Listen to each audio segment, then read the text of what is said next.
Hello.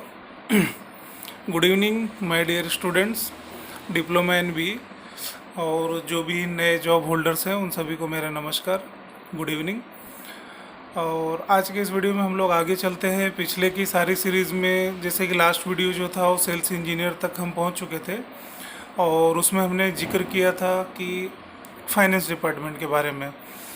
तो आज हम लोग फाइनेंस डिपार्टमेंट क्या होता है, इनके जॉब रोल क्या होते हैं, इनका काम क्या होता है और इंडस्ट्री में इनके जॉब की महत्व क्या है, मतलब इम्पोर्टेंस कितनी है, किस रोल तक इन्हें, किस हाइट तक या किस लेवल तक इनका काम होता है। तो इंडस्ट्री में अगर आप देखने जाएं या आप जब भी आने वाले समय में देखेंगे तो ये भी एक कोर डिपार्टमेंट ही है। ये सभी डिपार्टमेंट से थोड़े हट के होते हैं, बट इनका जो अप्रोच है हर एक सेक्शन से होता है। मतलब आप QA, QC, production, engineering, maintenance, project, warehouse, इनका सभी के साथ इनपुट्स हैं, सभी के इनपुट्स पे इनका डिपेंड करता है जॉब। मतलब ये सबके साथ इनको टच में रहना पड़ता है। अब फाइनेंस का मतलब ही होता है कि जहाँ पर पैसे का रोक फरोख्त हो, यानी फाइनेंशियल मैटर हो, रोक फरोख्त हो पैसों का, तो ये डिपार्टमेंट फुल्ली उसमें इन्वॉल्व होता है। अब इनके जॉब क्या होते हैं, पहले तो इनके जॉब से पहले मैं बता दूं कि किस फील्ड के लोग या किस ग्रेजुएशन बेस्ड इधर जो भी एजुकेशन हो कौन से लोग जाते हैं। तो इसमें मेजॉरिटी रोल पे बीकॉम के लोग, एमकॉम के लोग, सीए वगैरह भी होते हैं जो कि कभी कभी फाइनेंस की जॉब में घुस जाते हैं। वैसे तो सीए का जॉब एक अलग ही जॉब होती है हर एक इंडस्ट्रीज़ में, बट कुछ कुछ सीए जो रहते हैं कहीं अगर उनका कुछ इंटरेस्ट रहा तो वो फाइनेंस डिपार्टमेंट में भी जा कर के काम कर लेते हैं और अच्छी पोस्ट पे काम करते हैं और अच्छा खासा पैसा इन्हें मिलता है और बहुत अच्छी सैलरी भी होती है। तो सीए के लोगों के लिए सैलरी इसको बहुत ज़्यादा अच्छा रहता है फाइनेंस में। और बीकॉम एमकॉम के लोग भी अच्छे पैसे कमा सकते हैं, बट ये है कि उन्हें उतना अच्छा वर्क, अच्छा परफॉर्मेंस करना होता है।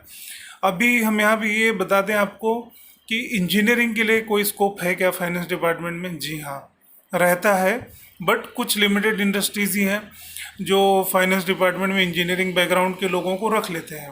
But most of the time 80 to 90% commercial job में ही ये आएगा।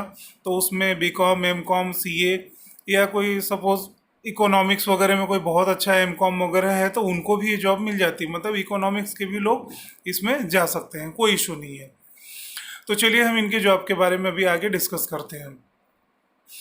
अब इनका फाइनेंस डिपार्टमेंट का सबसे जो बेस वर्क होता है फाइनेंस रिलेटेड। मतलब अब जैसे सभी डिपार्टमेंट्स हैं, हर एक डिपार्टमेंट में आपको पता है कि कुछ न कुछ मटेरियल्स, कुछ स्टेशनरीज हैं, कुछ न कुछ काम रहते हैं सभी को।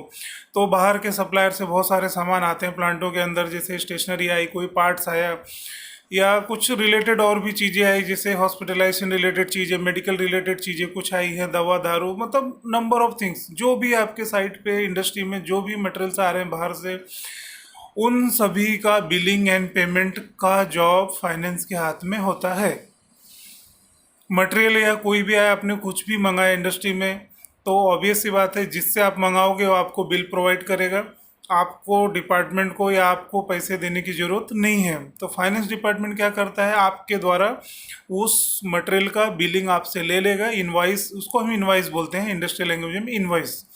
वो इनवॉइस आपसे ले लेगा, उसके बाद उस इनवॉइस पे उस पर्टिकुलर डिपार्टमेंट वाले साइन कर देते हैं। जैसे कि मैंने मटेरियल मंगाया, सपोज मैं इंजीनियरिंग का, मैंने कोई मटेरियल बेयरिंग्स वगैरह मंगाई।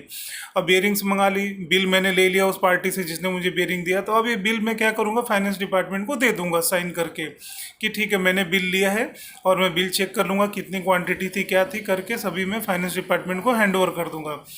अब फाइनेंस डिपार्टमेंट क्या करता है, इन बिल का बुकिंग करके रखता है, इन बिलों का बुकिंग करता है, फिर उनका जीआरएन पंचिंग करता है। जीआरएन एक प्रोसेस होता है, तो जिसमें कि वो लोग गुड्स जो भी रहते हैं उसका रजिस्टर्ड इनवर्ड बोलते हैं, गुड्स रजिस्टर्ड इनवर्ड।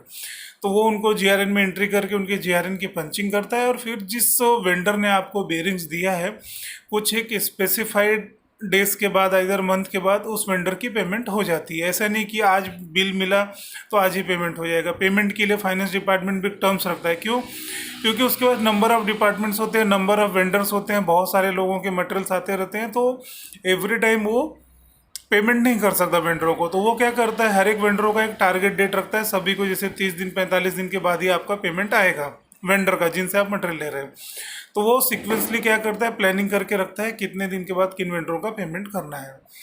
तो इस तरीके से ये एक मेन जॉब हो गया जो इनका रूटीन जॉब होता है, जो कि सबसे ज़्यादा इनको यही काम करना रहता है। मतलब बिल का इन्वर्ट करना है, उसका रजिस्ट्रेशन करना है, जीआरएन पंचिंग करना है, बिल बुकिंग करके उसके बाद वेंडर का पेमेंट करना है। ये तो हो गया चलो इनका रूटीन काम। अब कुछ काम ऐसे रहते हैं जो रोज के नहीं रहते, कभी कभी करना है। अब जैसे जिन वेंडरों से आप मटेरियल लिया या जिससे मैंने बेरिंग मंगाई या मैंने किसी से बेल्ट मंगाया किसी बाहरी पार्टी से, तो कई बार होता है कि फाइनेंस की ऑडिट भी होती है। तो फाइनेंस की ऑडिट होती है तो जैसे ऑडिटर बाहर से आएगा तो वो क्या करेगा, फाइनेंस रिलेटेड जितने भी डॉक्यूमेंट है, जितने भी गैजेट्स हैं, जितने भी रजिस्टर्ड है, जितने भी इनवर्ड हैं आउटवर्ड हैं, सभी चीज़ों का ऑडिट किया जाता है। उसमें ऑडिट में सब चीज़ों का एक इंस्पेक्शन होता है, एक चेकिंग होती है, जो कि बाहर के ऑडिटर से करवाया जाता है। और फाइनेंस डिपार्टमेंट एज ए ऑडिटी उनको सब चीज़ अपनी रिप्रेजेंट करता है कि भाई मेरे पास ये चीज़ों की फैसिलिटीज़ है, हम ये चीज़ें करते हैं, और वो सब कुछ चेक करेगा। और एक चीज़ की जानकारी और दे दूं कि फाइनेंस का पूरा काम सैप सॉफ्टवेयर में होता है। सैप आप लोगों ने सुना होगा मार्केट में। सैप सॉफ्टवेयर मल्टी एप्लीकेटेड सॉफ्टवेयर है जिसमें मोस्ट ऑफ द डिपार्टमेंट अपना काम करते हैं, क्योंकि मैनुअल वर्क अब धीरे धीरे ख़त्म हो रहे हैं इंडस्ट्रीज़ में भी। तो सैप जो सॉफ्टवेयर है मोस्टली हर एक डिपार्टमेंट यूज़ करता है, सभी डिपार्टमेंट इस पर अपना काम करते हैं। फाइनेंस डिपार्टमेंट का काम तो बहुत ज़्यादा रहता है सैप में। तो इस तरीके से फाइनेंस डिपार्टमेंट जो है पूरा काम करता है। अब जैसे मुझे बेरिंग मंगानी है तो मैं वर्बली तो वेंडर को कांटेक्ट करके नहीं बोलूँगा मुझे बेरिंग दे दो, तो मैं सबसे पहले क्या करूँगा, सैप में जा कर के परचेस रिक्वेजिशन रेस करूँगा, यानी पीआर बोलते हैं जिसको हम, परचेस रिक्वेशन। उसके बाद जो हेड ऑफ डिपार्टमेंट रहेंगे उस परचेस रिक्वेशन को अप्रूव करेंगे। परचेस डिपार्टमेंट क्या करेगा, फिर उसका पीओ देगा, यानी परचेस ऑर्डर बनेगा। परचेस ऑर्डर जो है वेंडर को जाएगा, सप्लायर को, जिससे मुझे बेरिंग मंगानी है। वो उस परचेस ऑर्डर के बेस पे मुझे बेरिंग साइट पे भेज देगा। उसके बाद जो है फाइनेंस का काम चालू हो जाता है कि वो बिल वगैरह हम उसको दे देंगे, आगे का काम वही करेगा, जो कि मैंने अभी थोड़ा देर पहले आपको बता दिया पूरा।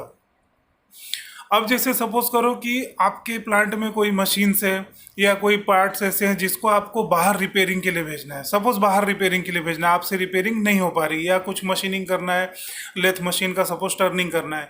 अब आपके प्लांट में अगर लेथ मशीन नहीं, तो ऑब्वियस सी बात है उस पार्ट्स को आप बाहर भेजेंगे लेथ मशीनिंग के लिए।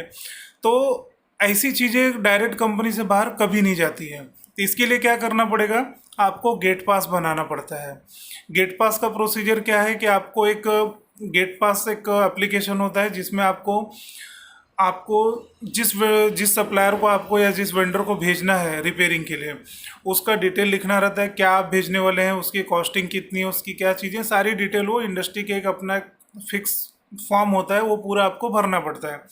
वो भर करके एज ए इंजीनियर मैं खुद साइन करूँगा, फिर हेड ऑफ डिपार्टमेंट साइन करेगा, फिर ये जो गेट पास है ये फाइनेंस के पास जाता है। फाइनेंस क्या करता है, उनका सबका एक डिटेल बनाता है, उनका एक इन्वर्ट करता है, सब डिटेल अपडेट करता है सिस्टम में, उसको अपडेट करेगा सैप में कि ये मटेरियल बाहर जाने वाला है, और उसका जो भी रिलेटेड डॉक्यूमेंट्स है गेट पास के साथ जाने के लिए वो उसको बना करके अप्रूव करके साइन करके दे देता है। और ये सारे डॉक्यूमेंट और आपका जो पार्ट्स है ये सभी सिक्योरिटी गेट पे चला जाता है, और वहाँ से फिर उस पर्टिकुलर वेंडर को चला जाएगा जिसके पास आपने भेजा है। वीडियो काफ़ी लंबा हो जाता है, ठीक है। अच्छा एक काम करता हूँ, मैं अपना ये वीडियो यहीं स्टॉप करता हूँ प्लीज़, और आगे वीडियो में मैं कंटिन्यू करूँगा इसे। गेट पास तक का मैटर हो गया है, गेट से मटेरियल बाहर आपका चला गया, अब उसके बाद की प्रोसीजर हम फिर से बात करेंगे, ठीक है। Thank you my dear students, thank you new job holders, thanks.